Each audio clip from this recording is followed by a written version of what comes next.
Marco कौन है? दुनिया छोड़ देते हैं। বর্তমান সময়ে সাউথ ইন্ডিয়ান সিনেমা দর্শকের কাছে ব্যাপক জনপ্রিয় হয়ে উঠেছে, বিশেষ করে অ্যাকশন, রোমান্টিক ও কমেডির কারণে। আজকে আমরা জানতে চলেছি মার্কো সিনেমার কিছু অজানা তথ্য।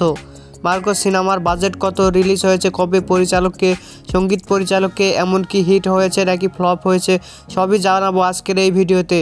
সুতরাং ভিডিওটি অবশ্যই শেষ পর্যন্ত দেখুন।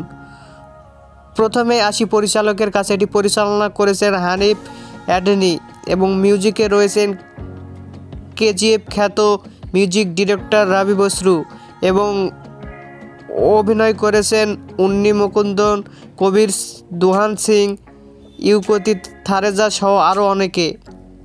মার্কো সিনেমার বাজেট প্রায় 30 কোটির মতো। এটি বিশ্বব্যাপী আয় করে 100 কোটির মতো। সেই সাথে সিনেমাটি ব্লকবাস্টার উপাধি পায়।